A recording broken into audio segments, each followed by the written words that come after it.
تقلیبہم اہل الحق بالالقاب المنفرہ، جو صحیح راستے پر ہوتے ہیں تو گمراہ لوگ انہیں جو ہے وہ برے برے ناموں سے پکارتے ہیں، اور یہ مشرکین میں تو ہے ہی، جو بدعتی اور گمراہ فرقے ہیں وہ بھی مسلمانوں کے ساتھ اسی قسم کا رویہ اپناتے ہیں۔ لہذا آپ دیکھیں گے کہ بھارتی مشرک یہ بولتا ہے کہ ہماری سبھیتا 5000 سال پرانی ہے، ہم لوگ ویل کلچرڈ ہیں، تم اور تمہاری سبھیتا ابھی کوئی 1500 سال پرانی ہے، جس کی ہماری سبھیتا کے مقابلے میں کوئی حیثیت اور وقار نہیں ہے، اور ہمیں ادھرمی بولتے ہیں وہ لوگ۔ تو یہ طریقہ ہمیشہ سے اہل بدعت اور اہل ضلالت کا رہا ہے کہ یہ لوگ کیا ہے، ہدایت یافتہ لوگوں کو برے برے ناموں سے پکارتے ہیں۔ کبھی انہیں سابعہ کہتے ہیں، کبھی حشویہ کہتے ہیں۔ سابعہ کا مطلب ہوتا ہے صحیح دین کو چھوڑ کر جو ان کے ذہن میں صحیح دین ہے کوئی دوسرا دین اختیار کر لینا۔ فَيُسَمُّونَ عَلَى الْحَقِّ بِالصَّابِئَةِ الْخَارِجِينَ عَنِ الْحَقِّ، لہذا وہ اہل حق کو سابعہ کے نام سے پکارتے ہیں، جس کا مطلب ہوتا ہے حق سے نکل جانے والے، اس لیے کہ ان کی ذوق باطل میں اور ان کے عرف میں حق کا مطلب وہ ہوتا ہے جس پر وہ ہیں، یعنی وہ گمراہی، وہ ضلالت جس کو وہ حق سمجھ رہے ہیں، وہ چاہتے ہیں کہ سب لوگوں کو اپنے دین اور دھرم میں واپس کر لیں، کہ ان کی تقلید اور ان کا مذہب، ان کا نظام یہی سب سے بہتر ہے جس پر انہوں نے اپنے باپ داداؤں کو پایا ہے۔ اسی طریقے سے احمد ابن سنان القطان ایک بڑے مشہور محدث ہیں، امام بخاری کے ہم عصر ہیں، فرماتے ہیں لیس فی الدنیا مبتدع الا وهو یبغض اصحاب الحدیث، دنیا میں کوئی بدعتی نہیں ہے مگر وہ اہل حدیثوں سے نفرت کرتا ہے۔ تو اہل حدیثوں سے نفرت کرنے کی ایک پہچان بدعتی کی یہ ہوگی کہ وہ اہل حدیثوں سے کیا کرتا ہے، نفرت کرتا ہے۔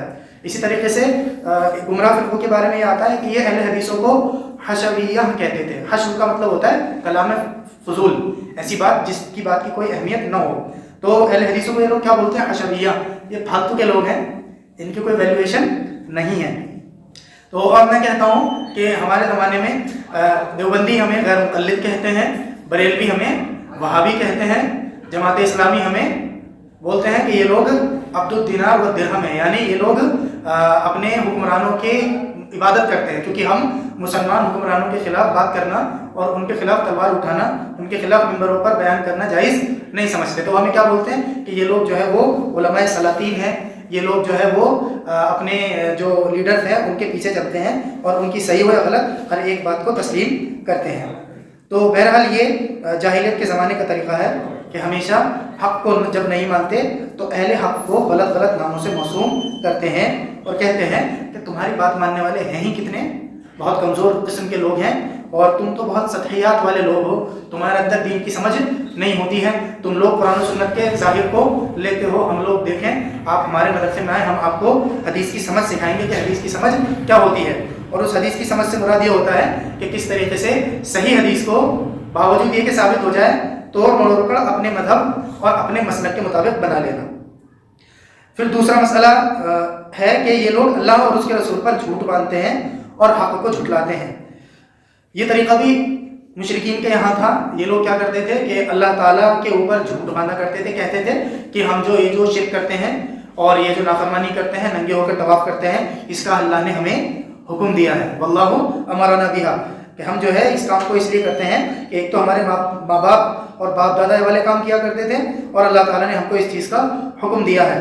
تو یہ سراسر کیا تھی، اللہ تعالیٰ کے اوپر جھوٹ باندھنے کی قبیل سے تھا۔ اور اللہ تعالیٰ ارشاد فرماتا ہے اس سے بڑا ظالم کون ہے جو اللہ پر جھوٹ باندھے، اور اللہ تعالیٰ ارشاد فرماتا ہے اور یہ لوگ اللہ تعالیٰ پر جھوٹ باندھتے ہیں حالانکہ یہ لوگ جانتے ہیں، اور اللہ تعالیٰ ارشاد فرماتا ہے جھوٹ بولتے ہی وہ لوگ ہیں جو اللہ کی آیات پر ایمان نہیں رکھتے ہیں، اور یہی لوگ اصل میں جھوٹے ہیں۔ اور نہ کہا کرو اپنی زبانوں سے جھوٹ بات کہ یہ حلال ہے اور یہ حرام ہے تاکہ تم اللہ تعالیٰ پر جھوٹ باندھو، بے شک وہ لوگ جو اللہ تعالیٰ پر جھوٹ باندھتے ہیں کبھی کامیاب نہ ہوں گے۔ ان آیات میں اللہ تعالیٰ نے جھوٹ کو کفر سے جوڑا ہے، اور ہمارے یہاں اس قدر جھوٹ بولا جاتا ہے، چاہے دنیاوی معاملات ہو یا دینی معاملات، کہ آدمی کسی واقعے کے ہونے کے بعد 15-20 منٹ بعد اس واقعے کا اصل جو معاملہ ہے وہ ختم ہو جائے گا۔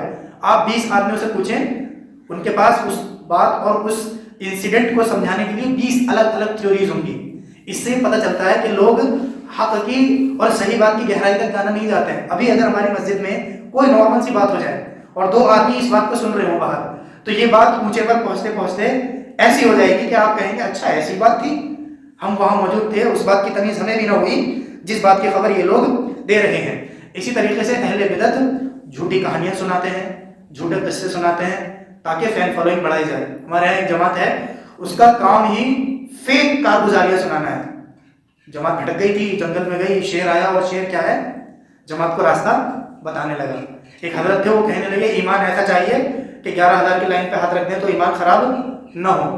تو یہ علم گلم سناتے ہیں، اور اس سے کیا ہوتا ہے، اس سے فین فالوئنگ بڑھتی ہے۔ آدمی کہتا ہے یار یہ تو بہت پہنچے ہوئے لوگ ہیں، یا تو زمین کے نیچے یا آسمان کے اوپر ان کا کانٹیکٹ ہے۔ اسی طریقے سے اہل باطل احادیث اور قرآن کو باطل مطلب پہناتے ہیں۔ اللہ تعالیٰ فرماتا ہے نکلو اللہ کے راستے میں، چاہے ہلکی ہو یا بھاری۔ آیت جہاد کے بارے میں ہے، اور پھر کس پر ہوتی ہے، مروجہ 3 دن 40 دن کے نکلنے کے اوپر۔ اسی طریقے سے اللہ تعالیٰ کے رسول صلی اللہ علیہ وسلم نے فرمایا ایک رات سرحد کی حفاظت کرنا دنیا اور دنیا میں جو کچھ ہے اس سے بہتر ہے۔ تو یہ معاملہ کس کے لیے ہے، جہاد اور مجاہد کے لیے ہے۔ لیکن اہل باطل ان احادیث کو کس پر فٹ کرتے ہیں، اپنے مروجہ دین کے کام پر۔ اسی طریقے سے قرآن کی آیات کا وہ مطلب بتانا جو مطلب اللہ اور اس کے رسول نے مراد نہیں لیا ہے۔ لہذا آپ دیکھیں گے کہ ارکان اسلام کے مقابلے میں صفات ستہ یعنی 6 نمبر نکالتے ہیں، جس میں ایمان کے بڑے بڑے ارکان موجود نہیں ہیں۔ مثال کے طور پر اللہ پر ایمان لانا موجود ہے، نماز موجود ہے، روزہ موجود نہیں ہے، حج موجود نہیں ہے۔ جہاد فی سبیل اللہ کو کس سے تعبیر کیا ان لوگوں نے کہ آپ جماعت میں چلیں تو یہ کیا ہے، جہاد فی سبیل اللہ ہے۔ تو یہ اصل میں کیا ہے، اللہ اور اس کے رسول پر جھوٹ باندھنے کی قبیل سے ہے۔ حدیث میں آتا ہے کہ جس شخص نے میری طرف سے کوئی ایسی بات بیان کی جس کو وہ جانتا ہے کہ وہ جھوٹ ہے تو وہ جھوٹوں میں کا ایک جھوٹا ہے۔ اور حدیث میں آتا ہے کہ آدمی کے جھوٹا ہونے کے لیے یہی کافی ہے کہ جو کچھ سنے اسے بنا تحقیق کے بیان کر دے۔ اور یہ مشرکین کا طریقہ تھا کہ ہمیشہ جھوٹ اور فریب سے کام لیا کرتے تھے، اور اس بات سے گریز نہیں کرتے تھے کہ ہم جو کام کر رہے ہیں اس پر کوئی اصل موجود نہیں ہے۔ اصل موجود نہ ہونے کے باوجود وہ کیا بولتے تھے کہ اس کام کا حکم ہمیں کس نے دیا ہے، اللہ تعالیٰ نے۔ لہذا ہمیں چاہیے کہ ہم کسی بھی قسم کے جھوٹ کی نسبت اللہ اور اس کے رسول کی طرف کرنے سے بچیں، کیونکہ یہ جاہلیت کے امور میں سے ہے۔ اور جو آدمی اللہ اور اس کے رسول پر جھوٹ باندھتا ہے تو جاننے کہ ایسا شخص کبھی کامیاب ہونے والا نہیں ہے۔ اللہ تعالیٰ سے دعا ہے کہ اللہ تعالیٰ ہمیں کتاب و سنت کی اتباع کی توفیق عطا فرمائے۔ سبحانک اللہم و بحمدک، اشہد ان لا الہ الا انت، استغفرک و اتوب الیک۔